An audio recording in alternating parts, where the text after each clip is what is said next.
नमस्कार, मैं हूं नाविका कुमार। सवाल पब्लिक का शो पर आप दर्शकों का स्वागत है। महाराष्ट्र में दंगा कैसे भड़का, इसका एक tool kit times now Navbharat को अपने सोर्सेस से मिला है। दंगा भड़काने वाले इस टूल किट में क्या है, कैसे त्रिपुरा में करीब 2700 किलोमीटर दूर महाराष्ट्र को दंगे की आग में जलाने की कोशिश हुई, कैसे प्लानिंग हुई, कैसे उसे इंप्लीमेंट किया गया, ये आपको स्टेप बाय स्टेप समझ में आएगा। इसके लिए हमने एक रिपोर्ट तैयार की है। पहले ये रिपोर्ट देखें, फिर मैं आगे की बात बताती हूँ।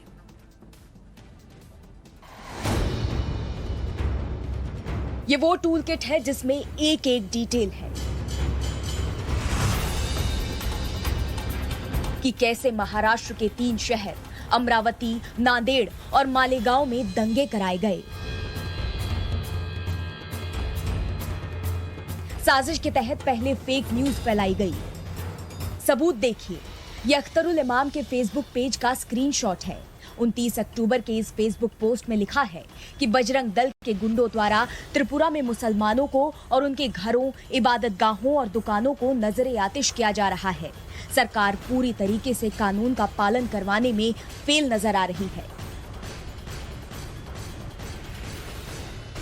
हम इसकी सच्चाई जानने के लिए अख्तरुल इमाम के फेसबुक पेज पर गए। वहां हमें ये पोस्ट 29 अक्टूबर का लिखा मिला। लेकिन अब इस पोस्ट की सच्चाई देखिए। उसी दिन यानी 29 अक्टूबर को डीजीपी विजय सिंह यादव को कोट करके ये खबर छपी कि मस्जिदों को जलाने की खबर पूरी तरह से झूठ है। दोनों तस्वीरें आपके सामने हैं। लेकिन देखिए कैसे ये काडर काम करता है। अख्तरुल इमाम ने जो लिखा उसे मराठी मुसलमान नाम के पेज से लोकल लैंग्वेज में शेयर किया गया। हर तस्वीर वही है। अब सबूत नंबर 2 देखिए। ये ट्वीट मोहम्मद सलमान का है। मोहम्मद सलमान ने ट्विटर पर लिखा कि त्रिपुरा के पाल बाजार में हिंदुत्व के गुंडों ने मस्जिद में आग लगा दी। हम मोहम्मद सलमान के ट्विटर पेज पर गए। ब्लू टिक वाले इस अकाउंट पर हमें ये ट्वीट 23 अक्टूबर के पेज पर मिल गया। मोहम्मद सलमान ने खुद को SIO इंडिया का नेशनल प्रेसिडेंट बताया है। अब इस ट्वीट की हकीकत देखिए। मोहम्मद सलमान ने कैसा भड़काऊ वीडियो ट्वीट किया और त्रिपुरा पुलिस की तरफ से ये मीडिया को साफ कहा गया कि मस्जिद में आग की खबर झूठ है। जिसने भी ऐसा किया उस पर सख्त एक्शन लिया जाएगा। उन तस्वीरों का सच आपको जानना चाहिए। आपके सामने ये तस्वीर है। इस तस्वीर में आपको 2 लोग दिख रहे हैं और इनके हाथ में कुरान नजर आ रही है कि जो कि जली हुई है। कुछ किताबें दिखती हैं जो कि बताया गया कि भाई कुरान है, इनको जला दिया गया। त्रिपुरा हिंसा के दौरान कुरान के प्रतियों को जलाने की बात फैलाई गई। एक निजी यूट्यूब चैनल के ट्विटर हैंडल से 28 अक्टूबर 2021 को रात 10:38 पर यह ट्वीट कर दिया गया। ये दूसरी तस्वीर देखिए जिसमें एक जलती हुई इमारत दिखाई दे रही है। नीचे एक कार में आग लगी दिख रही है। 28 अक्टूबर को सोशल मीडिया पर पोस्ट में यह बताया गया कि ये त्रिपुरा में जलाई जा रही मस्जिद की तस्वीर है, पर हकीकत ये है कि ये CPM का पार्टी कमेटी ऑफिस है। मुस्तकीम आलम नाम के ट्विटर हैंडल से ट्वीट किया गया कि त्रिपुरा हिंसा इतिहास का कलंकित अध्याय है। ये वो ट्वीट आप देख रहे हैं। मुसलमानों की दुकान, मकानों को जलाया गया, भगवा आतंकवाद जैसे शब्दों का इस्तेमाल किया गया। भगवा झंडा यहां नजर आता है। इसके अलावा भी कई बातें लिखी गई। लंबी चौड़ी कहानी है। अब इस तस्वीर की सच्चाई क्या है? पड़ताल करने के बाद पता चला यह तस्वीर 27 मार्च 2018 की है।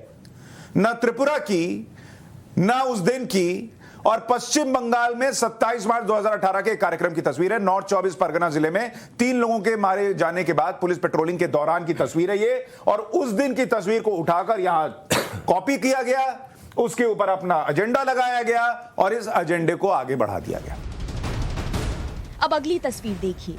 इसे बताकर वायरल किया गया कि ये त्रिपुरा में तोड़ी गई मस्जिद की तस्वीर है, पर हकीकत ये है कि ये तस्वीर उत्तर प्रदेश के जौनपुर की बड़ी मस्जिद की है, जहां मस्जिद की दीवार गिरने से 5 लोगों की मौत हो गई थी और 6 लोग घायल हो गए थे। ऐसी एक नहीं दर्जनों तस्वीरें सोशल मीडिया पर वायरल हुई हैं। सबूत देखकर लगता है कि लोकल लेवल पर यूट्यूब चैनल्स ने दंगा फैलाने में बड़ी भूमिका निभाई। उनके थंबनेल और डेटिंग्स देखिए जिसमें जानबूझकर टॉक्सिक कंटेंट डाले गए। भड़काऊ शब्द लिखे गए। ट्विटर पर ऐसे हैशटैग चलाए गए जिससे लोगों का ध्यान उस पर जाए। अब सवाल ये है कि इस पूरे मामले में रजा एकेडमी का नाम कैसे सामने आया। दरअसल वसीम रिजवी की एक किताब, जिसके रिलीज के मौके पर स्वामी यति नरसिम्हानंद सरस्वती भी मौजूद दिखे। महाराष्ट्र के अलग अलग शहरों में वसीम रिजवी की किताब को लेकर प्रोटेस्ट किया गया। रजा एकेडमी की तरफ से इसे बैन करने की अपील की गई। महाराष्ट्र के कई शहरों में बंद का कॉल हुआ। इसी दौरान त्रिपुरा की फेक न्यूज भी फैली और एक तस्वीर पर सवाल उठाया गया है। और जिस तस्वीर पर सवाल उठाया गया है वो भी आपके सामने है। जिस समय महाराष्ट्र में हिंसा फैल चुकी थी, उस समय एक मीटिंग हुई जिसमें एआईसीसी महासचिव तारिक अनवर के साथ रजा एकेडमी के हेड मोइन मियां भी हैं। कई और लोग इस तस्वीर में हैं जिन्हें लेकर विवाद है। सवाल सिर्फ रजा एकेडमी पर नहीं है। सवाल ये है कि क्या राहुल गांधी और तेजस्वी यादव जैसों के ट्वीट से त्रिपुरा को लेकर फैलने वाली फेक न्यूज को बल मिला? क्या विपक्ष के दूसरे नेताओं ने बिना फैक्ट की जांच के बयान जारी किया? इन सब की जांच की जरूरत है। दर्शकों, मुझे एक बात याद आ रही है जो मैं आपसे शेयर करना चाहती हूं। देश के राष्ट्रीय सुरक्षा सलाहकार अजीत डोवल ने 2 दिन पहले हैदराबाद में न्यू पुलिस ऑफिसर्स के पासिंग आउट परेड में ये कहा था। इसमें उन्होंने एक बात कही। उन्होंने कहा कि अब इस जमाने में युद्ध सिर्फ बॉर्डर पर नहीं लड़ा जा रहा, बल्कि देश के अंदर भी लड़ा जा रहा है। झूठ फैलाकर, झूठा नैरेटिव सेट करके, और उनकी पूरी बात आप अगर सुन ले तो आपके रोंगटे खड़े हो जाएंगे।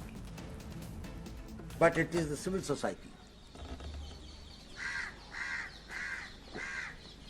that can be subverted, that can be suborned, that can be divided, that can be manipulated to hurt the interest of a nation.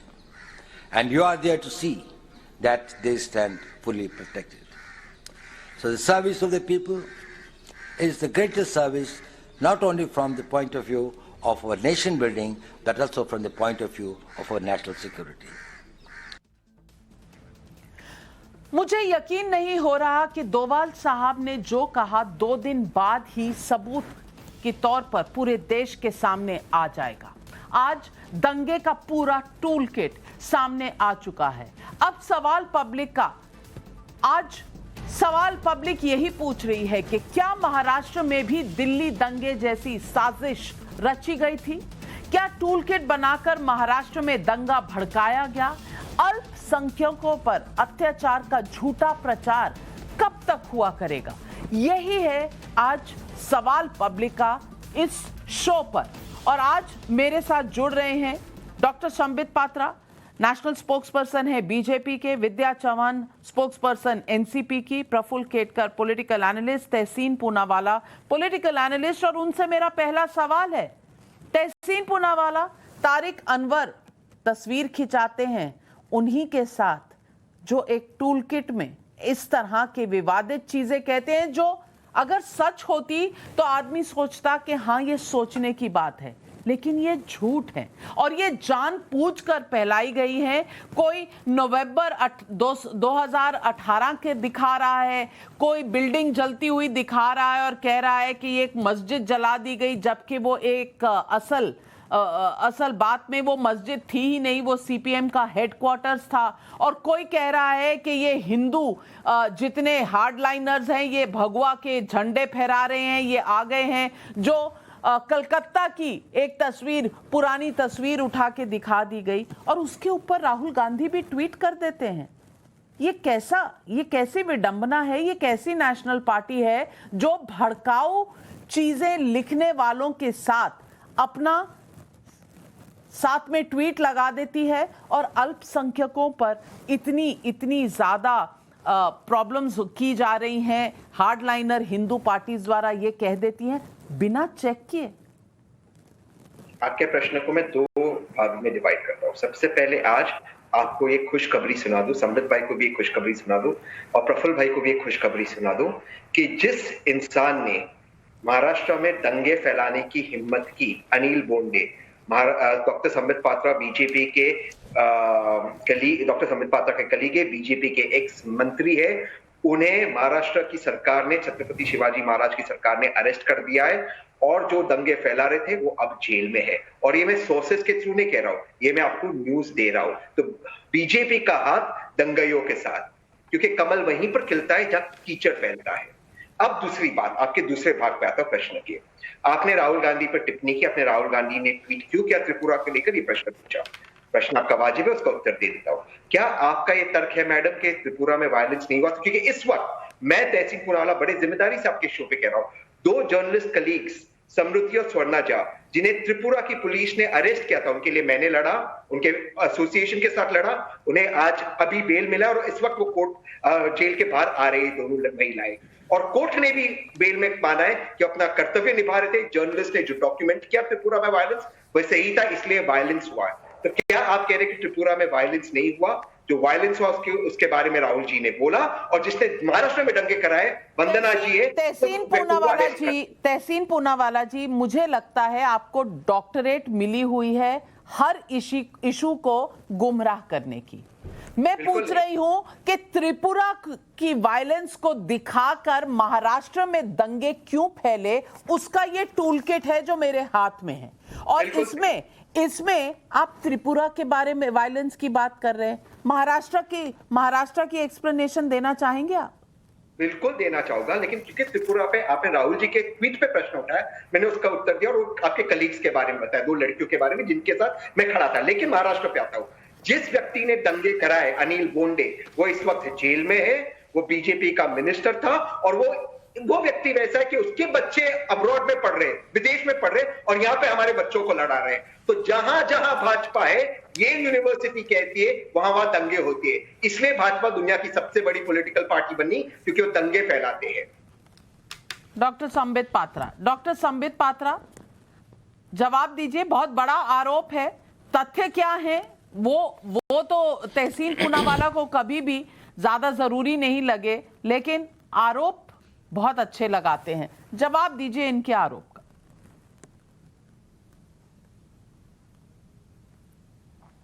देखिए नाविका जी, जवाब तो आपके चैनल ने इन्वेस्टिगेशन करके दिया है, और मैं धन्यवाद करूंगा आपके चैनल का और आपका भी कि जो टूल किट है उसका पर्दाफाश आपने किया है। किस प्रकार से कुछ चुनिंदे लोग, जिनका नाम भी आपने लिया, चाहे वो मोहम्मद सलमान हो, जो कुछ संगठन से जुड़े हुए हैं, कहीं की तस्वीर, कहीं का नरेटिव, ये जोड़ करके एक फेक न्यूज़ क्रिएट किया, और उसके एवज में अमरावती हो, नासिक हो, नांदेड़ हो, वहाँ पर दंगे कराए गए। ये कोई नई प्रक्रिया नहीं है। आप याद करिए 2013 के अंदर म्यांमार में मुसलमानों के ऊपर, रोहिंग्यान मुसलमान जो थे और बौद्धों के बीच में लड़ाई हो रही थी, और रिपरकशन कहाँ हो रहा था? उस समय हमारी सरकार भी नहीं थी, ना केंद्र में सरकार थी, ना महाराष्ट्र में सरकार थी। कांग्रेस की सरकार केंद्र में भी थी और महाराष्ट्र में भी थी। आजाद मैदान के अंदर 1 लाख मुसलमान इकट्ठा हुआ था, 7 लोगों की मौत हो गई, एक प्रेग्नेंट पुलिसकर्मी को मारा गया, और अमर ज्योति जवान, जो हिंदुस्तान की शान, हिंदुस्तान की आन होती है, उसे लात मार करके तोड़ दिया गया, क्योंकि म्यांमार में रोहिंग्यान और बौद्ध लड़ रहे थे, इसलिए हिंदुस्तान के अमर जवान ज्योति को तोड़ दिया गया। मुझे और ज्यादा बताने की आवश्यकता नहीं। शार्ली हेब्डो में ना तो हम कार्टूनिस्ट हैं, ना हिंदुस्तान में वो अखबार छपता है, ना हिंदुस्तान से कोई सरोकार है उस अखबार का, मगर शार्ली हेब्डो में मुंबई के अंदर हिंदुस्तान के भिन्न भिन्न जगहों पर जिस प्रकार का आतंक का माहौल रहा, वो आपने और हमने देखा है।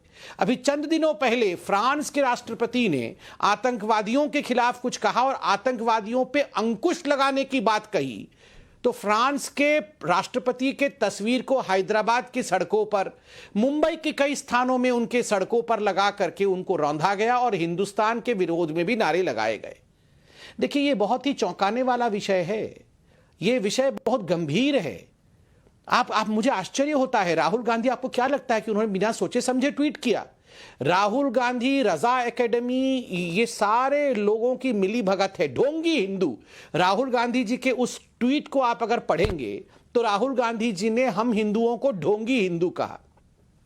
तहसीन भाई मेरे अच्छे मित्र हैं, बार बार वो यही साधने की कोशिश कर रहे हैं, यही बोलने की कोशिश कर रहे हैं कि जो दंगे हुए महाराष्ट्र में, नासिक में हुए, नांदेड़ में, वो हिंदुओं ने कराए हैं, उसमें किसी और का कोई लेना देना नहीं है। हिंदुओं को भड़काया गया, हिंदुओं ने दंगे कराए। ये पूरे विश्व में हिंदू दंगे करा रहे हैं।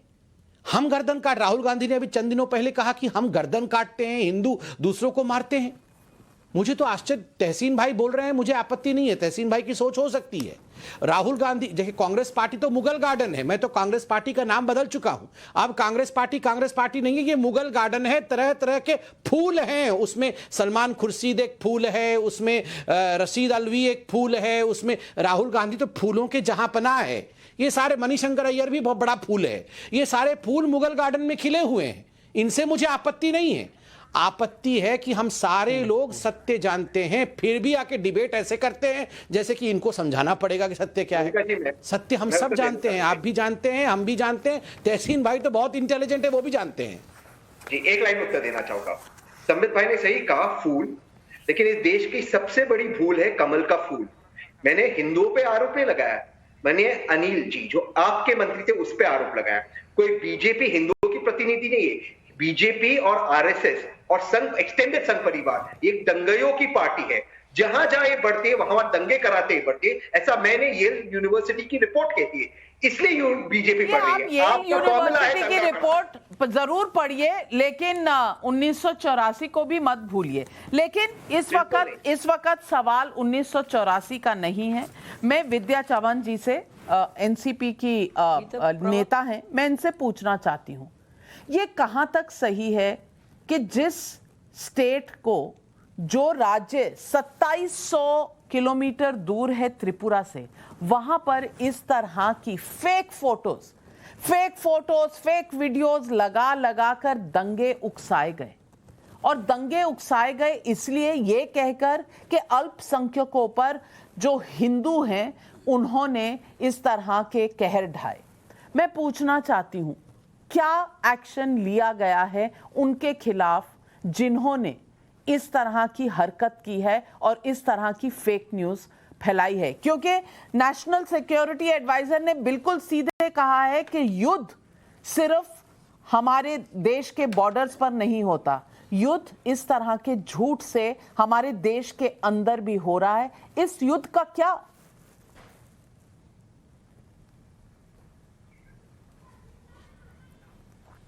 हेलो विद्या जी, मेरी आवाज आ रही है? हाँ, आ रही है। अभी मैं बात करूं? जी बोलें। हेलो जी, आपकी आवाज आ रही है, आप जो बोलें। बताया मैं आपका सुन रही हूँ, टूल किट के बारे, हाँ, टूल किट के बारे में जो आपने कहा, तो मुझे ये कहना है कि ये टूल किट भाजपा का है और ये कितने सालों से चल रहा है। जब भी मंडल आयोग आया उसके बाद, जब ये 27% आरक्षण दलितों को और ओबीसी को मिला, उसके बाद रथ यात्रा निकाल के बाबरी मस्जिद को जानबूझ के ये कर दिया गया। और सारे देश में जो भाजपा के सिर्फ 2 सीट्स हुआ करती थी, आज सत्ता में बैठी है। ये टूल किट हमारा नहीं है, ये भाजपा का टूल किट है और भाजपा इसे बहुत सालों से अपना रही है, जिससे वो आज सत्ता में बैठी है। तो ये भाजपा की राजनीति जो है, जो गुजरात पैटर्न है पूरे देश भर में चलाने का, इनके पास केंद्र की सत्ता 7 सालों से है, इन्होंने कुछ नहीं किया। इन्होंने नोटबंदी लाई, असफल रही। इन्होंने जीएसटी लाया, असफल रहा।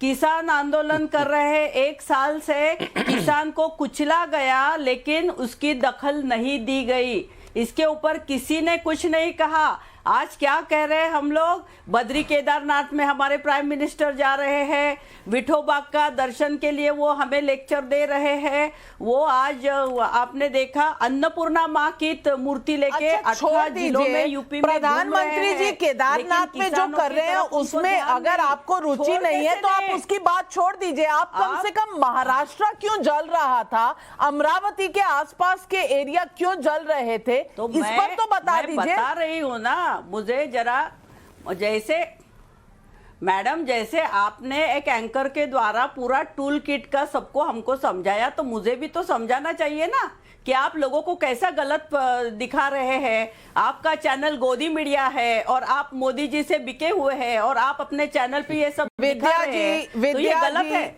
ये अगर विद्या लोगों जी, को आपको विद्या लगता जी, होगा कि आई एम महाराष्ट्र सॉरी, में आप एक रिस्पॉन्सिबल स्पोक्सपर्सन है। अगर आप एक रिस्पॉन्सिबल पार्टी और एक रिस्पॉन्सिबल सरकार से आते हैं तो बिना एविडेंस के आपको उंगली उठाना नहीं चाहिए। आपके पास एविडेंस है कि हम झूठ बोल रहे हैं और गोदी मीडिया है क्योंकि मोदी ने हमें खरीद लिया है, तो आप एविडेंस प्रूफ यहां पर दिखाइए। अगर आप एविडेंस नहीं दिखा सकती हैं तो आप माफी मांगिए, क्योंकि ये कहना और 30 साल की मेरी अपनी किरदार रहा है जर्नलिज्म में, आप मुझे कह रही हैं कि मेरे को किसी ने खरीद लिया है। मैं क्या गाजर मूली टमाटर हूं कि कोई मुझे खरीद लेगा? मैडम, इतना अभी इस देश में कोई अमीर नहीं हुआ कि टाइम्स नाउ के किसी भी पत्रकार को खरीद सके। आप भी बोली लगाना चाहती हैं तो लगाइए, लेकिन आपके पास कभी भी इतने पैसे नहीं होंगे कि आप टाइम्स नाउ की आवाज खरीद सके, हमारा जमीर खरीद सके। आप पॉलिटिक्स के लिए व्यापार करती होंगी अपने जमीर का, हम नहीं किया करते। अगर हमने कुछ रखा है यहां पर तो हमने पूरे एविडेंस के साथ रखा है। विद्या जी, मैं आपसे कहना चाहती हूं कि ये जो आपने टिप्पणी की ये गलत है और आपको माफी मांगनी चाहिए, क्योंकि मैं ये स्वीकार नहीं करूंगी कि मुझ पर कोई कीचड़ उछाल के चले जाए एक झूठ से। आप अगर कह रही हैं कि हमें खरीदा गया है तो प्रूव करिए, नहीं तो माफी मांगिए।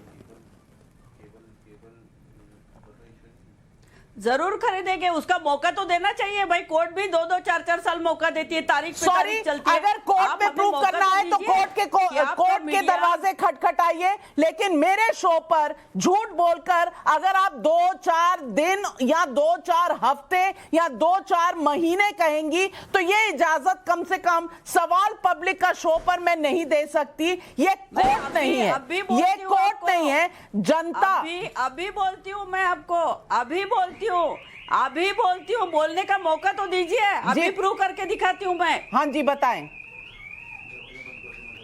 अभी बोलती हूँ जी। देखिए, त्रिपुरा में ऐसे दंगे नहीं हुए, ऐसा बताने की कोशिश आपके चैनल के माध्यम से आप कर रही है। ये हमने कभी भी नहीं कहा कि त्रिपुरा में दंगे नहीं हुए, लेकिन हमने ये कहा कि त्रिपुरा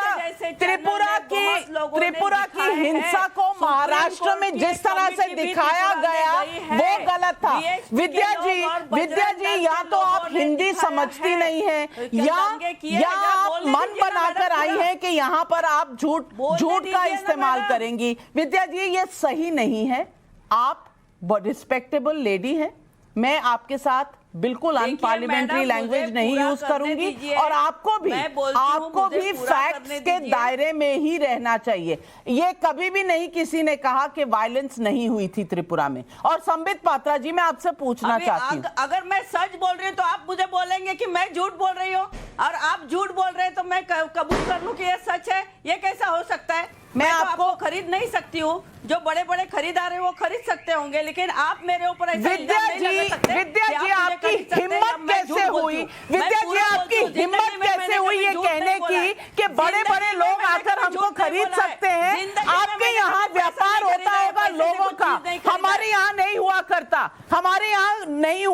और पत्रकारिता में इस तरह की बात कहना मैं कभी गवारा नहीं करूंगी। विद्या जी, आप या तो माफी मांगिए या आप ये पैनल छोड़कर जा सकती हैं, क्योंकि आपकी जो शब्द है और आपकी जो मेंटालिटी है वो कम से कम ये दिखाती है कि आपको खरीदने और बेचने के अलावा कोई और चीज ना समझ आती है ना आपके विचार में आती है। अगर आपको खरीदना और बेचना है तो बाजार में बैठिए, किसी असेंबली में, किसी पार्लियामेंट में बैठने की आपको बिल्कुल भी कोई राइट नहीं है, क्योंकि आपको सिवाय खरीदने और बेचने के और कोई आइडिया दिमाग में नहीं आ रहा है इस वक्त। और विद्या जी, ये मैं बर्दाश्त करने के लिए नहीं तैयार हूं कि आप टाइम्स नाउ नवभारत पे, मुझ पे या मेरे किसी रिपोर्टर पे या टाइम्स ग्रुप पे आप ये इल्जाम लगाएं कि हमें कोई बड़ा खरीदार आके खरीद सकता है। आपके पैसे अगर हमें चाहिए होते ना तो हम कोई दूसरी नौकरी कर लेते। मर्चेंट बैंकर बन सकती थी मैं, मैंने नहीं बना क्योंकि मुझे ये करना था। मैं आपके पैसों को लौटाती हूं, क्योंकि ये पैसे आप उन पर फेंकिए जो आप खरीदते हैं, जिससे लोगों को एक पार्टी से दूसरे पार्टी, एक सत्ता से दूसरी सत्ता। मुझे आपके पैसे से कोई लेना देना नहीं है, और मुझे पैसा अगर कमाना होता तो जर्नलिज्म और पत्रकारिता में मैं नहीं आती। विद्या जी, आई एम सॉरी, मैंने बहुत बर्दाश्त किया। इससे ज्यादा ना मैं ये बात सुनूंगी आपसे, ना मैं चाहूंगी कि कोई दर्शक आपकी बात मानेगा इस बात को। और मैं पूछना चाहती हूं, संबित पात्रा जी, यहां बैठकर बोली लगाई जा रही है तहसीन पूनावाला। अब कोई अगर आपको कोई तथ्य दिखाए तो आप कहेंगे कि पत्रकार बिका हुआ है। चलिए, आपके हाथ में कौन सी सर्टिफिकेशन अथॉरिटी है डॉक्टर संबित पात्रा? ये किस तरह की राजनीति है?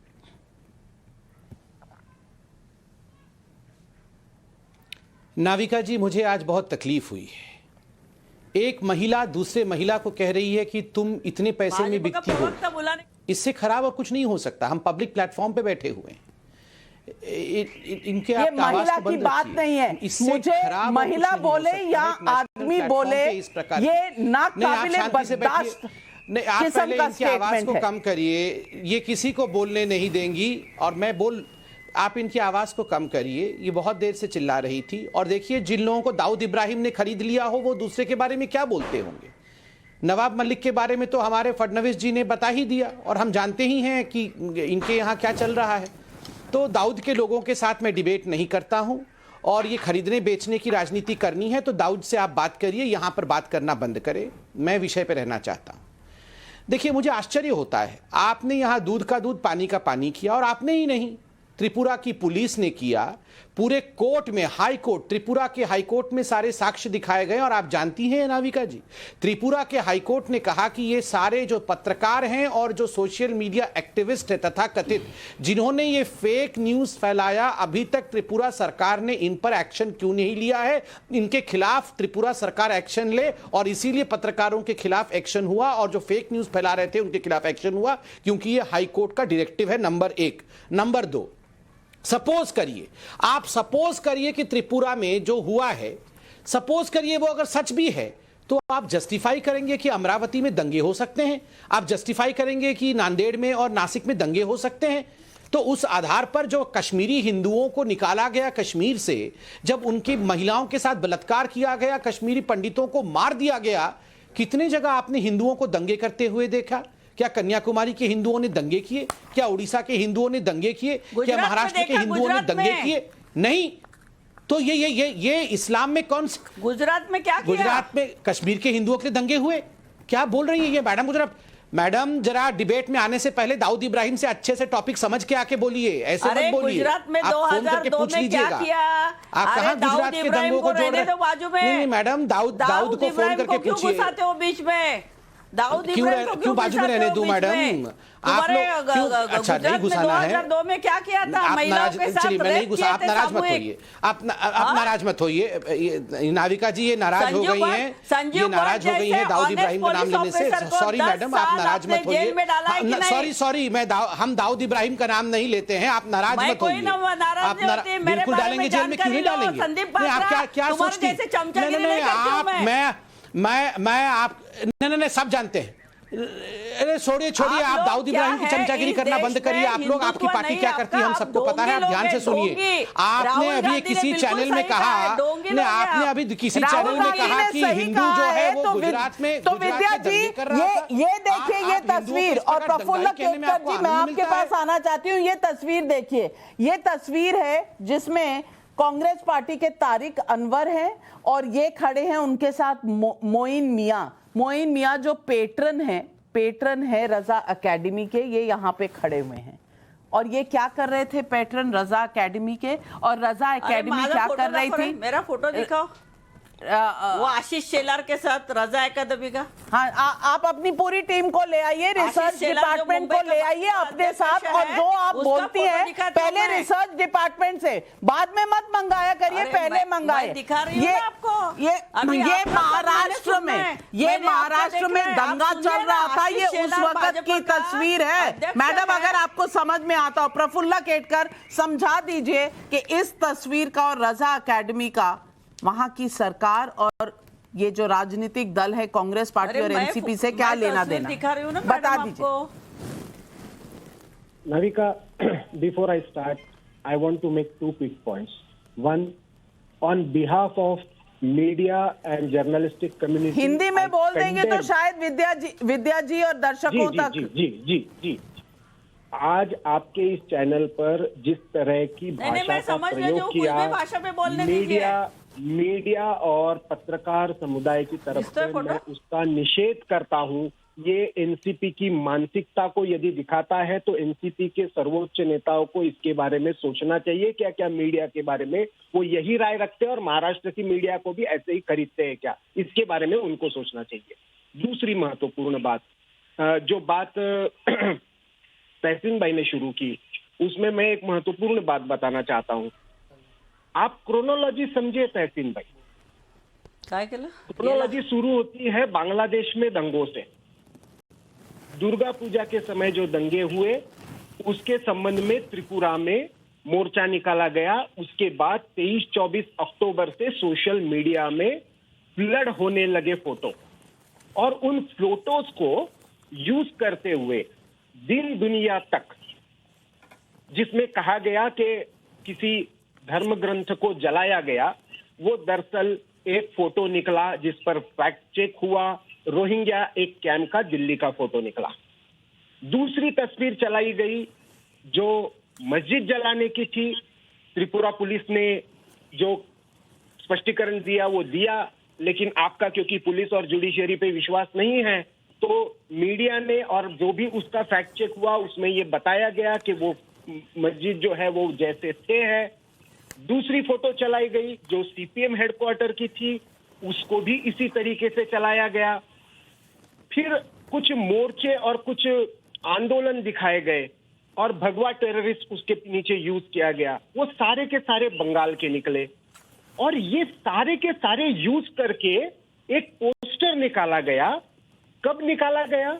ये पोस्टर निकाला गया 2 दिन पहले, ये जब दंगे शुरू होते हैं महाराष्ट्र में 12 नवंबर से पहले। मैं बोंडे जी की अरेस्ट और उस पर भी आऊंगा तहसीन भाई, और इसीलिए मैं आपको कह रहा हूं कि थोड़ा सा सीक्वेंस को समझिए।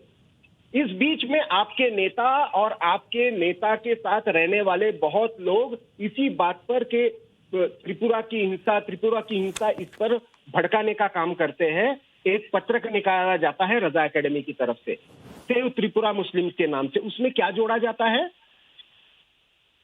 नबी करीम की शान, अरदास में गुस्ताखी और त्रिपुरा गवर्नमेंट के खिलाफ। अब ये कहां से जुड़ गया? किसने जोड़ा? इस पर महाराष्ट्र सरकार ने कार्रवाई क्यों नहीं की?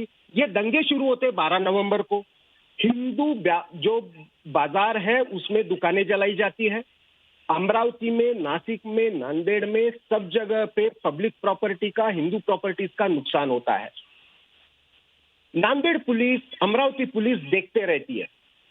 दूसरे दिन जब इसके विरोध में, इस हिंसा के विरोध में मोर्चा निकालता है तो पुलिस जग जाती है। फिर अरेस्ट का सत्र भी शाम को शुरू होता है। पहले बोंडे जी को, एक जो एमएलए है उनको रात में अरेस्ट करती है एक पुलिस जो रूरल डिपार्टमेंट की है। उनको मैजिस्ट्रेट के सामने किया जाता है। मैजिस्ट्रेट कहते हैं कि इनके पास, आपके पास कोई अरेस्ट करने का ये नहीं है, आप इनको मत कीजिए, इंक्वायरी आपकी जारी रखिए। फिर सिटी पुलिस अरेस्ट करती है, जिसके बारे में आज आप भी ड्रम बजा रहे हो ना। इसके पीछे का तथ्य ये है, सवाल ये है 12 नवंबर से 13 नवंबर तक, जब तक ये सारा मोर्चा निकल भी नहीं रहा था, ये सारा पिक्चर में भी नहीं था, और झूठी खबरों के आधार पर महाराष्ट्र के कुछ हिस्से झुलस रहे थे, तब महाराष्ट्र सरकार ने कार्रवाई क्यों नहीं की? और आज जब ये टूल किट वो तो छोड़ दीजिए, क्योंकि विद्या जी को इस वक्त मैं बताना चाहती हूँ, वो जानना नहीं चाहती हैं, ये मेरी प्रॉब्लम नहीं है, लेकिन आज दर्शकों को मैं बताना चाहती हूँ कि हम पर ये इल्जाम लगाया जा रहा है कि हमें खरीद लिया गया। मैं आपको सच दिखाती हूँ।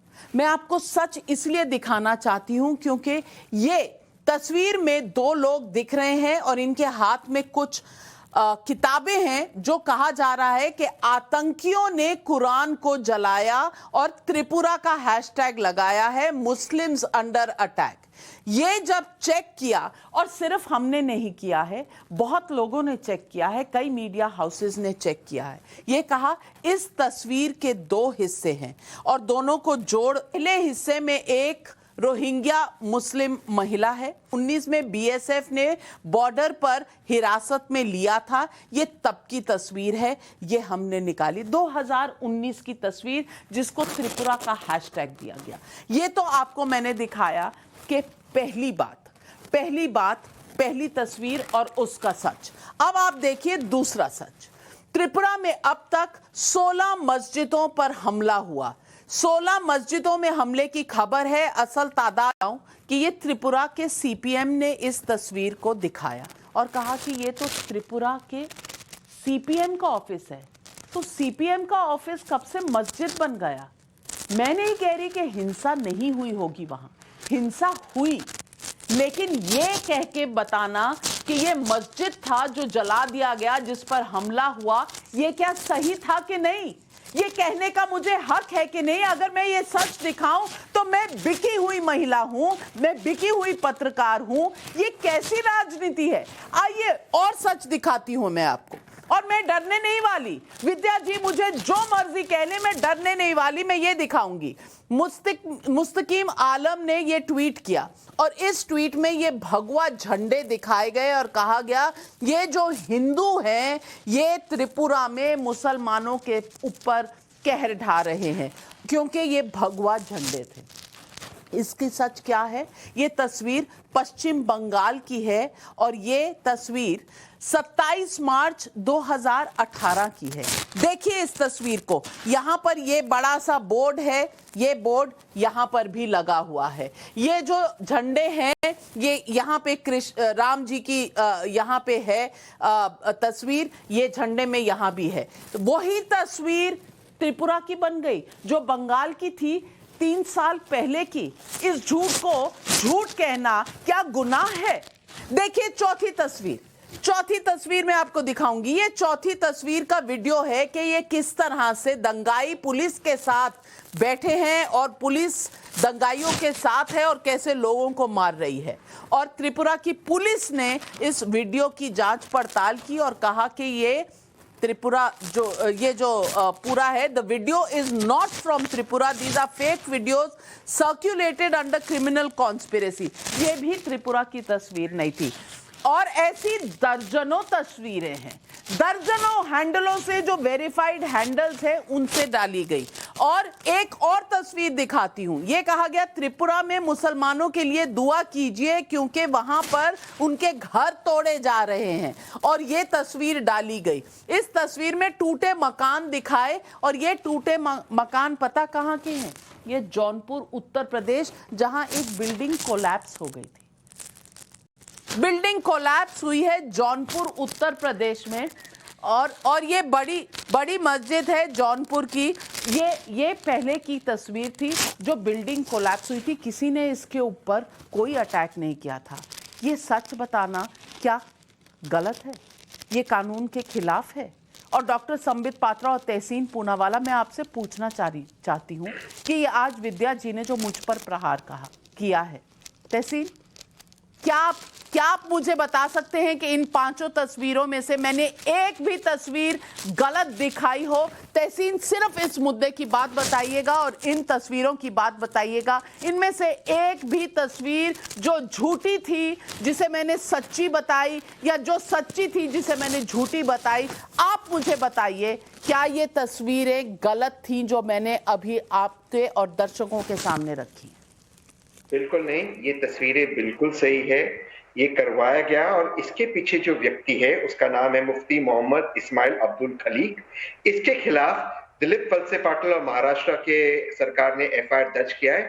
और मुझे बिल्कुल हैरानी नहीं होती, आश्चर्यचकित नहीं हूं ये जानकर कि ये व्यक्ति एमआईएम में है, ये एमआईएम में है। अब आप समझेंगी नाविका जी कि किस तरह से तालमेल हो रहा है। और मैं जरा प्रफुल्ल भाई को क्रोनोलॉजी समझा दूं। ये प्रवीण पोटे जो भाजपा के एमएलसी कहां छुपे हुए, क्यों भाग गए? ये दोनों यहां मिलकर छत्रपति शिवाजी महाराज की धरती पर, बाबा साहेब आंबेडकर की कर्म भूमि पर गंध क्यों फैलाना चाहते, चीकड़ क्यों फैलाना चाहते? क्योंकि कमल खिले, क्योंकि सरकार गिराना है आपको एमबीए की। कहा है ये खलीक, इस पे एफआईआर दर्ज हुआ है, ये एमआईएम के व्यक्ति क्यों आ रहे हैं इसके बीच में? ये प्रश्न मेरा है। सवाल का जवाब दीजिए तहसीन पूनावाला। जो वीडियोस, जो तस्वीरें फेक थी, वो हमने जो सही उसकी क्रोनोलॉजी बताई कि वो कब की थी, ये बात हमारी सही थी या गलत? 100% करेक्ट है। तो अगर 100% करेक्ट है, तो आपके जो साथी हैं महाराष्ट्र की सरकार में, आघाड़ी की सरकार जिसे आप कहते हैं, इन्हें ये तथ्य पता नहीं है। ये जो दूसरों पर इल्जाम लगाते हैं कि हम पैसे के कारण बिक जाते हैं, ये इनको पता नहीं है। ये किससे बिक गए हैं? नाविका जी, मैं एक चीज आपके शो पे क्लियर करना चाहता हूं कि कभी भी जब हमारी आर्ग्यूमेंट्स हो, ये पर्सनल, व्यक्तिगत नहीं होना चाहिए। और जहां तक मेरा आपके साथ अनुभव है, मैं ये बहुत पब्लिकली कहना चाहता हूं, मेरा पॉइंट ऑफ व्यू हमेशा भाजपा से अलग रहा है, उनका विरोध रहा है, लेकिन आपने हमेशा मुझे मौका दिया है बात करने का और उनकी आलोचना करने का। तो मैं ये मानता हूं कि व्यक्तिगत टिप्पणी नहीं होनी चाहिए। मैं इसके सख्त खिलाफ हूं, मैंने ये बात हमेशा मानी है और इस बात को मैं कहता हूं कि आपने कभी भी मुझे नहीं टोका है। मैं चाहे जो भी टिप्पणी करूं माननीय प्रधानमंत्री जी के खिलाफ, गृह मंत्री के खिलाफ या केंद्र की सरकार के खिलाफ, आपने कभी भी मुझे रोका नहीं या टोका नहीं है। इस चीज को मैं क्लियर करना चाहता हूं। उल्टा आपने मुझे कहा है मुझे और आलोचना करनी चाहिए, ये बात भी मैं क्लियर कर दूं। हमेशा आपने कहा है कि और आलोचना करनी चाहिए मुझे, इस चीज को भी मैं क्लियर करना चाहता हूं। संबित पात्रा जी, सच्चाई बोलो तो भी स्वीकार नहीं है महाराष्ट्र की सरकार को।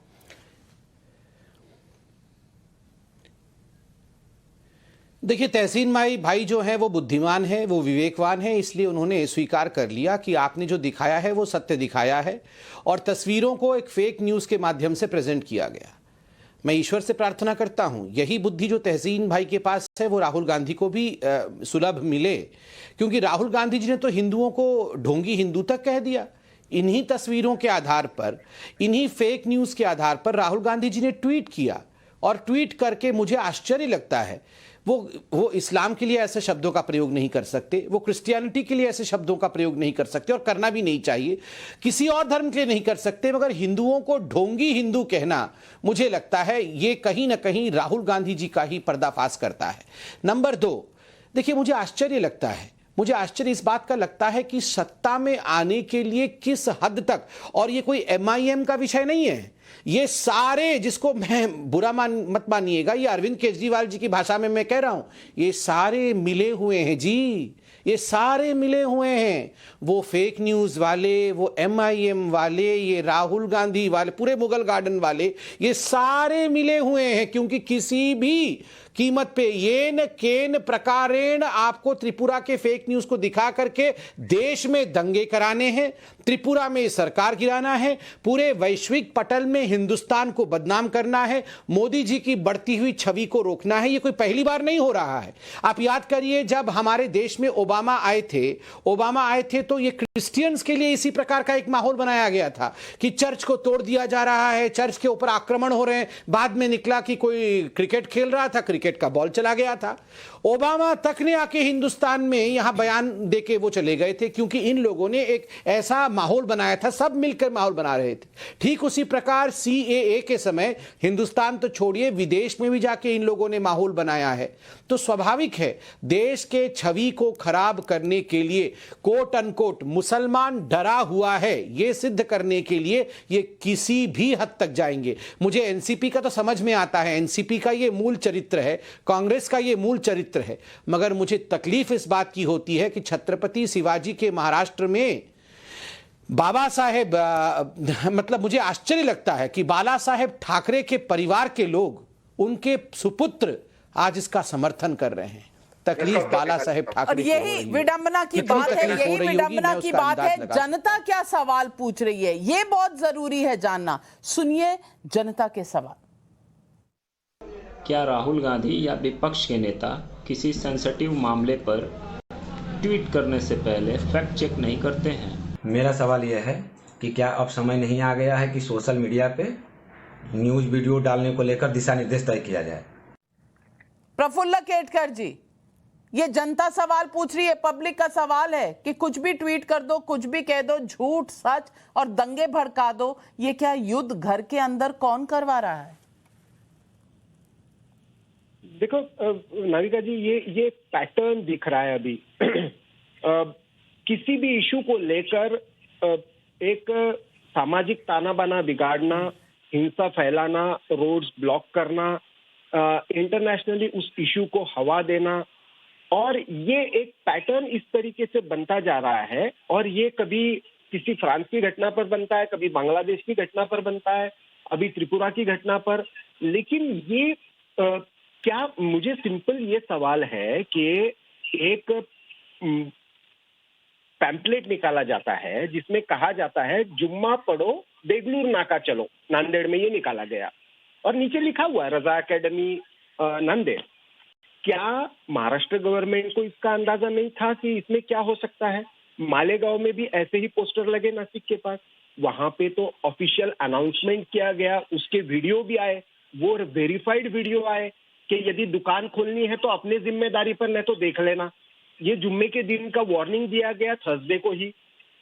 तो मेरा सिंपल सवाल ये है कि आप फेक न्यूज के आधार पर चलने वाले आंदोलन को कुछ एक्शन नहीं करते हो, उसके बाद जब हिंसा विद्या होती जी, है, इस पर जवाब तो देना इसके ऊपर चाहेंगे आप? एक्शन करते हो।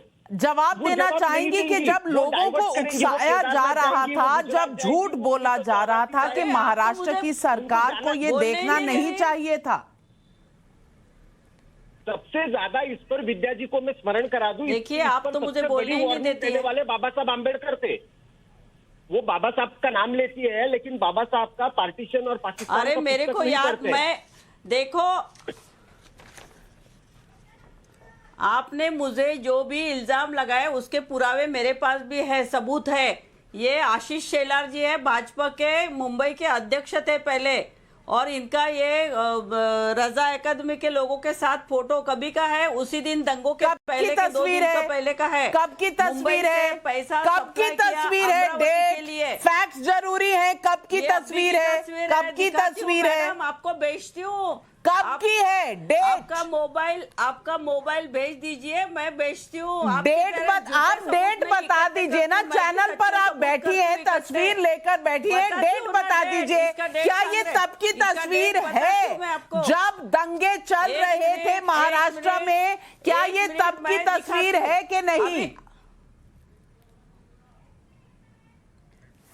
देखिए मैडम, आप तो भाजपा का, आप एंकर है या भाजपा के स्पीकर है, मुझे समझ में नहीं आ रहा है आप ऐसे क्यों कर रही है। मैं तो आपसे डेट पूछ रही हूँ, आपको डेट बताने में दिक्कत है। अभी मैंने क्या शुरुआत की, जरा अभी शांत बैठिए, मैं बोलती हूँ डेट कौन सी है, जरा शांत बैठिए, मेरे को बोलने दीजिए ना। मैं मेरे मोबाइल से निकाल रही हूँ डेट कब की है, और मैं आपको बताना चाहती हूँ मैंने क्या बोला। मैंने कहा कि भाजपा का इतिहास देखिए, भाजपा जो 2 सीट्स पे थी आज सत्ता में बैठी है, 84 पर पहले आई थी। कैसे आई? तो उन्होंने हमेशा हिंदू मुस्लिमों के दंगे किए हैं। जब 7 साल में उन्होंने कुछ नहीं किया तो अभी दंगे फैलाने का काम कर रही है। जो देश में सच्चाई है पात्रा वो भी बताना नहीं है। पात्रा जी 30 सेकेंड्स जवाब दीजिए। इल्जाम लगाया है आप पर, इल्जाम लगाया है, आशीष शेलार की तस्वीर दिखाइए। आपको कुछ कहना है? आप भी चर्चा की, आपको कुछ कहना है? बताने की नहीं है इस देश में क्या चल रहा है। देखिए,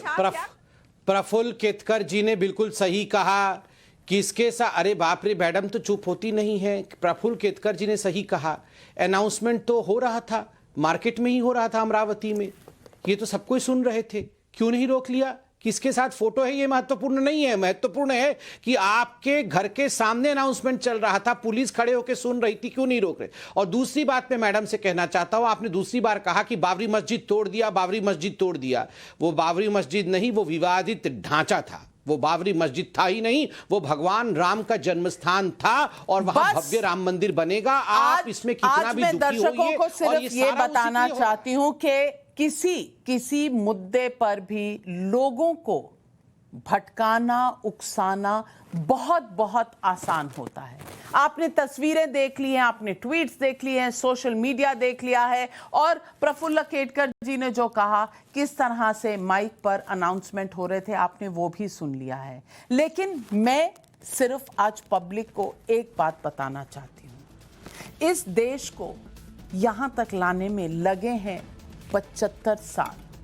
हम अपनी 75वीं इंडिपेंडेंस की पूरी इस महोत्सव को मना रहे हैं, अपनी स्वतंत्रता की।